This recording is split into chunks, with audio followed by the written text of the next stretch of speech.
5 berita terpopuler hari ini Senin 15 September 2025 di Bloomberg Technos Flash 5. Yang pertama, pakar soal banyak siswa tolak MBG, saatnya evaluasi menyeluruh. Kepala BGN Dadan Hindayana pada Jumat 12 September 2025 mengaku akan melakukan evaluasi menu program MBG, menyusul fenomena penolakan siswa mengkonsumsi MBG. Fenomena ini menjadi perbincangan di media sosial setelah sebuah video viral. Peneliti sosial The Indonesian Institute atau TII, Made Natasha Restu Dewi Pratiwi melihat gejala banyaknya siswa yang enggan mengkonsumsi MBG sebagai alarm.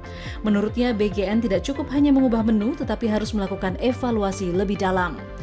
Di sisi lain, Ketua Jaringan Pemantau Pendidikan Indonesia atau JPPI Ubaid Matraji menilai MBG tidak diberikan secara merata ke semua siswa sekolah, namun hanya yang memang membutuhkan saja. Hingga kini pemerintah mengklaim telah menyalurkan 924 juta porsi MBG sejak diluncurkan. Kedua, bos Citigroup ungkap skenario resesi Amerika Serikat.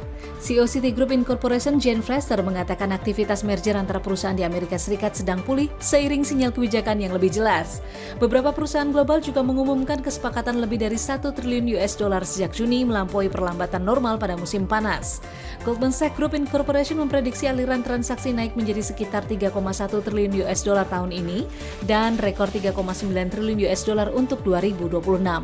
Namun CEO UBS Group AJ, Sergio Ermotti mengatakan dampak tarif global terhadap ekonomi Amerika Serikat dan inflasi masih belum jelas sehingga mempersulit perakiraan kebijakan The Fed. Meski demikian, Fraser juga memperingatkan bahwa Citi memantau pasar tenaga kerja dengan cermat, mencatat tidak semuanya cerah, meski ia menegaskan bahwa Amerika Serikat dimungkinkan terhindar dari resesi. Ketiga, jaksa periksa bos Blibli Kusuma Martanto soal kasus Chromebook. Presiden Direktur PT Global Digital Niaga, perusahaan yang membawahi Blibli dan Tiket.com, Kusuma Martanto menjalani pemeriksaan Kejaksaan Agung pekan ini.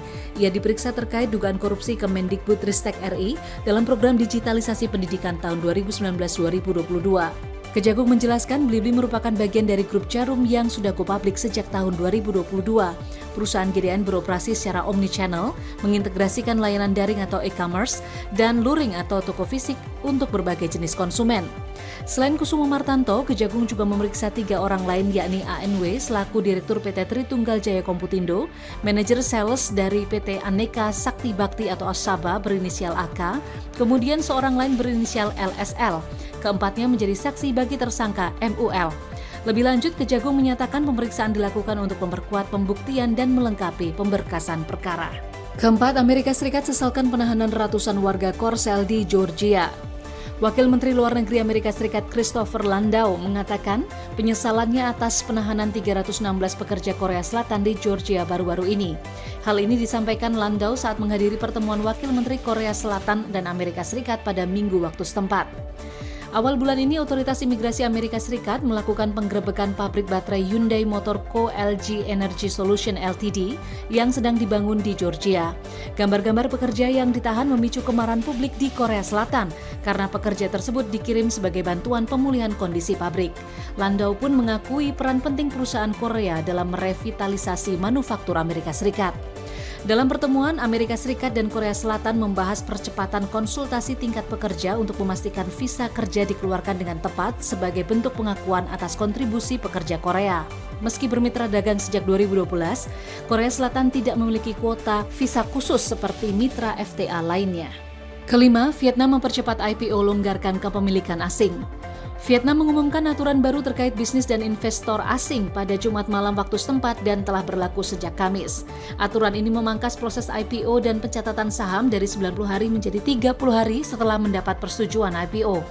Selain itu, aturan ini juga menghapus kewenangan perusahaan publik untuk secara sepihak menetapkan batas kepemilikan asing lebih rendah dari yang diperbolehkan undang-undang domestik maupun perjanjian internasional. Saat ini, Vietnam mengizinkan kepemilikan asing hingga 100% di sejumlah sektor. Aturan baru ini merupakan upaya Vietnam meningkatkan investasi asing dan perekonomian. Sepanjang tahun ini, indeks acuan VN Index naik lebih dari 31% melampaui kinerja bursa di Asia Tenggara lainnya. Itu dia 5 berita terpopuler pilihan Bloomberg Technos hari ini. Ikuti terus update selanjutnya di www.bloombergtechnos.com.